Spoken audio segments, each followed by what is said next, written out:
अस्मद्गुरुभ्यो नमः।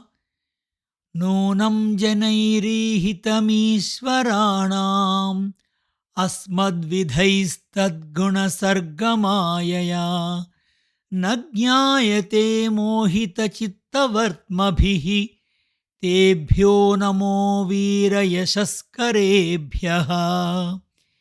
ఈశ్వరుని ఈ త్రిగుణాత్మకముగు సృష్టి యొక్క మాయచే మా వంటి వారల చిత్తములు వాటి పోకడులు మోహమును పొందియున్నవి. మాకు హరిభక్తుల చేష్టితములు గాని నీ వంటి అవతారమూర్తుల చేష్టితములు గాని తెలియవు. ఇది నిశ్చయము. దయను చూపుట వీరలక్షణము. దానివలన వారి కీర్తి ఇనుమడించును. అట్టి అవతారమూర్తులకు నమస్కారము. 4th Canto 17th Chapter 36th Prayer. భగవద్బంధువులారా, Srimad Bhagavata తత్వదీపిక 3వ స్కందం 5వ పాడ్కాస్ట్లో స్వాగతం. ఇంతకు ముందు విదురుడు మైత్రేయుని దగ్గరికి ఉద్ధవుడు చెప్పిన విధంగా వెళ్ళి మైత్రేయునితో ప్రార్థించుతున్నాడు. ఆ ప్రార్థించిన మీరుగా మైత్రేయుడు ఇచ్చిన సమాధానం ఏమిటి, ఈ దుఃఖ సంసారం నుంచి బయలుపడటానికి మార్గం ఏమిటో మనం ఈ పాడ్కాస్ట్ ద్వారా విందాం. ఇట్లు విదురుడు ప్రశ్నించగా మైత్రేయుడు మానవులను అఖండానందమును ప్రసాదించడి భగవత్ కథను వినవలన కోరికను విదురుని గౌరవించుచు ఇట్లు చెప్పుచున్నాడు. ఓ విదురా, నీవు సత్పురుషుడవు. నీవు అడిగిన ప్రశ్న చాలా ఉత్తమమైనది. దాని సమాధానము లోకులందరకు మేలును కలిగింపగలదు. నీవు భగవంతుని యందే మనసు నిలిపిన వాడవు. భగవద్భక్తి లేని ప్రజలను శిక్షించడి యముని అంశ వలన, మాండవ్య శాపముచే వ్యాసుని వలన దాస్యందు జన్మించిన వాడవు. భగవద్భక్తులతో కూడిన శ్రీకృష్ణునకు నీవు అత్యంత ప్రీతిపాత్రుడవు. అందుచేతనే భగవానుడు ఈ భూమిని విడిచి వెళ్ళుచూ నీకు జ్ఞానమును ఉపదేశించమని నాకు ఆదేశించాను. భగవంతుని అమోఘమగు ఆశ్చర్యజనకమగు శక్తిచే ఈ జగత్తు యొక్క సృష్టి స్థితి లయములు మోక్షము మొదలగునవి ఎట్లు జరిగినవో నీకు చెప్పెదను. ఈ కనపడుచున్న జగత్తు సృష్టికి ముందు భగవానుడుగానే ఉండెను. అప్పుడు ఒక్కడే ఉండెను. ఈ ప్రకృతి జీవులు నామరూప విభాగము లేనివై సూక్ష్మమగు అవస్థను చెంది భగవానుని కంటే వేరుగా కనపడక భగవానులో చేరి ఉండెను. ఆ భగవానుడే ఈ జీవులందులో ప్రవేశించిన నిలుపువాడు. అతడే స్వామి. సృష్టి చేయవలనని సంకల్పం కలిగినవాడు. దేవమనుష్యాది నామరూపములు గలదిగా భిన్న భిన్నములగు పేర్లతో వ్యవహరింపబడుతున్నదిగా తన శరీరముకు ప్రకృతిని మార్చి తానే భిన్నముగా కనపట్టును. ఆ భగవానుడు ప్రళయదశలో కూడా సర్వజ్ఞుడు. కర్మాధీనముగా ఒకనాడు సంకోచించుట, ఒకనాడు వికసించుట లేదు. అట్లు సూక్ష్మావస్థలోనున్న చేతన అచేతనములు అనుశక్తులతో కూడిన పరమాత్మ దృశ్యమగు జగత్తును చూడని వాడై ఉండెను. తనను నామరూపరహితుడుగా తలంచెను. తరువాత అతడే తన సంకల్పముచే తన నుండి విడదీయుటకు వీలు కాకుండా చేరిన ప్రకృతి నుండి జీవుల నుండి ఈ స్థూలముగు జగత్తును సృష్టించినాడు. ఈ కనిపించుచున్న సత్తు అసత్తు అని పిలువబడే చేతనాచేతనాత్మక జగత్తు అంతయు శక్తిరూపమై వానితో చేరియే ఉండునది. అదే మాయ అనగా ప్రకృతి. దాని చేతని ఈ జగత్తును అతడు నిర్మించినాడు. కాలమును అనుసరించి సత్వ రజస్తమో గుణములు గల ప్రకృతిలో మార్పు కలగగా అందు తాను లోన ప్రవేశించి జీవులను ప్రవేశింపచేసెను. తాను ఏమియూ మార్పు చెందని వాడై తనకంటే వేరుగా నుండని జీవునిచే ఈ ప్రకృతిని సృష్టికి అభిముఖమగునట్లు చేసెను. అప్పుడు కాలం యొక్క ప్రేరణచే పరమాత్మ ఆత్మగా గల జీవుడు చేరియున్న అవ్యక్తము నుండి మహత్తత్వము బయలువెడలెను. సృష్టికి ముందు చీకటి వలె గోచరము కాక సూక్ష్మావస్థలోనున్న ప్రకృతిని ప్రేరణ చేసెను. భగవానుడు తన దేహమునందే అణిగియున్న విశ్వమును అభివ్యక్తము చేసెను. అప్పుడు మహత్తత్వం వచ్చెను. ఆ మహత్తత్వము కూడా జీవుడు సత్వరజస్తమో గుణములు కాలము అనివానితో కూడినదై భగవానుని సంకల్ప రూపముగు జ్ఞానము ప్రసరింపగా విశ్వమును సృజింపదలిచిన భగవంతునిచే మార్పునందుటకు సిద్ధమాయెను. ఆ మహత్తత్వములో జీవుడు అనుప్రవేశించి ఉండెను. ఆ జీవునిలో పరమాత్మ ఆత్మగా ఉండెను. అందుచే ఇప్పుడు పరమాత్మయే ఆ శరీరముగు మహత్తత్వమును జగద్రూపముగా మార్చుటకు సంకల్పించెను. ఆ మార్పు చెందుచున్న మహత్తత్వము నుండి అహంకారము పుట్టెను. అదియే కార్యములకు శరీరములకు ఇంద్రియములకు కారణమైనది. అహంకారము సాత్వికాహంకారము, రాజసాహంకారము, తామసాహంకారమని గుణభేదముచే 3 విధములాయెను. సాత్వికాహంకారమును వైకారికము అని పేరు, రాజసాహంకారమునకు తైజసము అని పేరు, తామసాహంకారమునకు భూతాది అని పేరు. సాత్వికాహంకారము నుండి మనస్సు ఆవిర్భవించినది. ఇంద్రియములకు అధిష్టాన భూతములకు దేవ అని వ్యవహరింపబడేది దిక్కు మొదలగునవి సాత్వికాహంకారము నుండియే వచ్చినవి. ఈ ఇంద్రియములే శబ్దము స్పర్శ మొదలగు వానిని ఎరింగించునవి.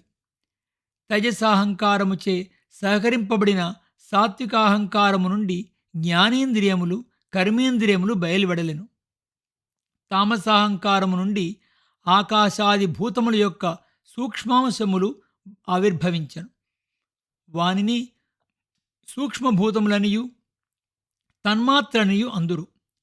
తామసాహంకారమే భూత సూక్ష్మములకు అనగా శబ్దము మొదలగు వానికి స్థూలముగు భూతములకు కూడా కారణము. బ్రహ్మను ఆత్మస్వరూపమును ఎరింగించడి శబ్దము భూతాది అనడి అహంకారము నుండి బయలువడినది. ఆ శబ్దము నుండి ఆకారం వచ్చినది. భగవత్ సంకల్పముచే జీవ కాల ప్రకృతి సంకలనముచే ఆ శబ్దము అనడి భూత సూక్ష్మము నుండి ఆకాశం వచ్చినది. ఆ ఆకాశము నుండి స్పర్శ తన్మాత్ర జనించినది. అదియే మార్పు చెందుచు వాయువుగా మారెను. ఆ స్పర్శ నుండి పుట్టిన వాయువు మార్పు చెందుచు ఆకాశం యొక్క గుణమైన శబ్దముతో కూడినదై రూపతన్మాత్రమును సృజించెను. ఆ తేజస్సు స్పర్శ గుణముతో కూడా కూడినదై ఉండెను. ఇట్లు శబ్దము స్పర్శ అను 2 గుణములతో పాటు రూపము కూడా తేజస్సుకు గుణములై ఉండెను.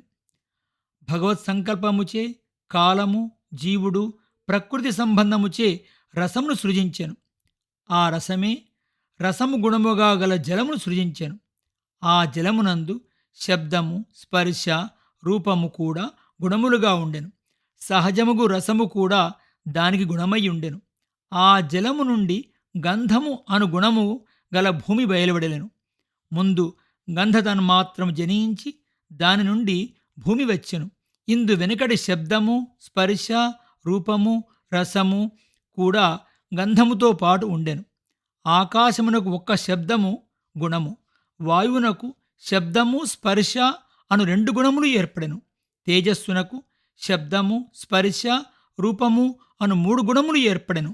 జలమునకు శబ్దము స్పర్శ రూపము రసము అను 4 గుణములు ఏర్పడెను.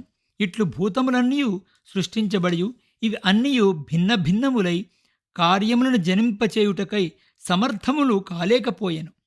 ఇవి అన్నీయు భగవానునకు శరీరభూతములే కాని బ్రహ్మాండము నిర్మించుటలో సమర్థములు కావు. అప్పుడు మహత్తత్వం మొదలు భూమి వరకు ఉండు తత్వములు పాళ్లుగా ఒకదానితో ఒకటి కలిసిన గాని అండసృష్టి చేయుటకు సమర్థములు కావు. అందుకే తత్వములు భగవానుని నమస్కరించుచున్నవి. ఇట్లు స్తోత్రము చేయుచున్నవి. దేవా, శరణాగతులైన వారి తాపములను గొడగువలే వారించువాడవు నీవు. నీ పాదార విందమును ఆశ్రయించి మనసును నియమించుకుని ప్రయత్నించిన యతులు సుఖముగా సంసార దుఃఖమును వీడి మోక్షమును నందుచున్నారు. సర్వేశ్వరా, ఈ సంసారములో నీ పాద పద్మములను తప్ప ఇతరమైన వారిని సేవించిన వారిని తాపత్రయములు ఆక్రమించుచుండును. తాపత్రయములు తగ్గుటకు నీ పాదస్పర్శ సేవనమే ఉపాయము. నీ పాదఛాయలో ముక్తికి ఉపాయముగా శరణు పొందిన వారము. పాపములను పోగొట్టగలిగిన ఉదకములు గల గంగానది పుట్టిన చోటు నీ పాదము. నీ పాదము నుండి జనించిన గంగయే పాపములను తొలగించున్నది. దాని ఉత్పత్తి స్థానమగు నీ పాదపద్మములు ఆశ్రయించిన వారి పాపములు తొలుగుటలో సంశయము లేదు. వేదములు అన్నియు నీ ముఖములనడి గూడుల నుండి ఎగిరిన పక్షులే. పక్షులు గూటిలో నుండి ఎగిరి మరల ఆ గూటికే చేరునట్లు వేదములన్నీయు నీ ముఖము నుండి వెలువడి మరల నీయందే చేరుచున్నవి. అట్టి వేదములనే సంగరరహితముగు మనస్సునందు ఋషులు పరిశీలించుచుందురు. ఈ వేదములో చెప్పబడిన కర్మ, జ్ఞానము, భక్తి మార్గములను ఆచరించి నిన్ను ఆరాధించుందురు. ఈ విషయములందు ఆసక్తి గల సంసారులకు మనస్సులో సంగము వీడుట నీ కటాక్షము చేతనే. శ్రద్ధతో కూడిన భక్తి చేతను, వైరాగ్యము జ్ఞానము తోడుగా కలిగిన భక్తి చేతను నీ అనుగ్రహం కలుగును.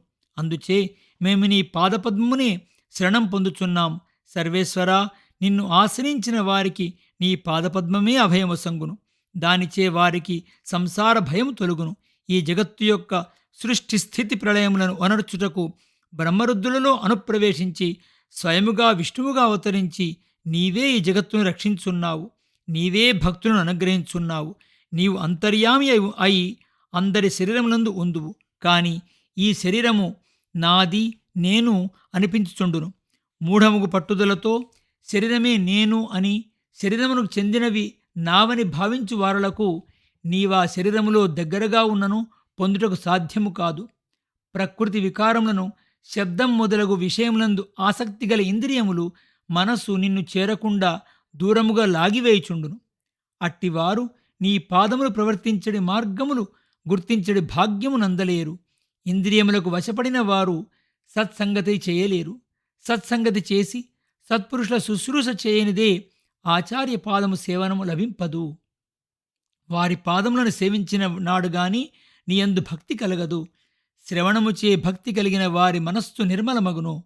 మనస్సును అంటిన పుణ్యపాపములు అనడి ప్రతిబంధకము తొలగుటచే వైరాగ్యము, విషయములందు మనసు లగ్నము కాకపోవుట ఏర్పడును. అప్పుడు మనస్సు నిన్నే తలంచుండును. దానిచే నీ దర్శనము కలుగును. అట్టి ధ్యానముచే నీ లోకమును పొందుదురు. కొందరు మనస్సు స్థిరముగా ఆత్మయందు నిలిపి దాని ద్వారా భగవాను నిశ్చలముగా స్మరించడి యోగమును పొందెదరు. వారు ప్రకృతిని జయించి ఇంద్రియ జయము గలవారై పరమపురుషుడగు నిన్ను చేరెదరు. కాని అట్లు యోగాభ్యాసము ద్వారా తమ ప్రయత్నముచే తాము చేరడి వారు ఎక్కువ శ్రమపడి సంపాదించవలసి ఉండును. పెద్దలను సేవించి భగవత్కథలను వినడి వారికి నిన్ను పొందుట సులభము. మహత్తు మొదలు పృథ్వీ వరకు ఉన్న తత్వములన్నీ ఇట్లు స్తోత్రము చేసి ఇంకను ఇట్లు విన్నవించుకొనుచున్నవి. ఇంకా తరువాత ఇంకా ఎలాంటి స్తోత్రం చేశాయి ఈ తత్వాలన్నీ కూడా అనేది ముందు భాగంలో మనం తెలుసుకుందాం. అస్మద్గురుభ్యో నమః. జై శ్రీమన్నారాయణ.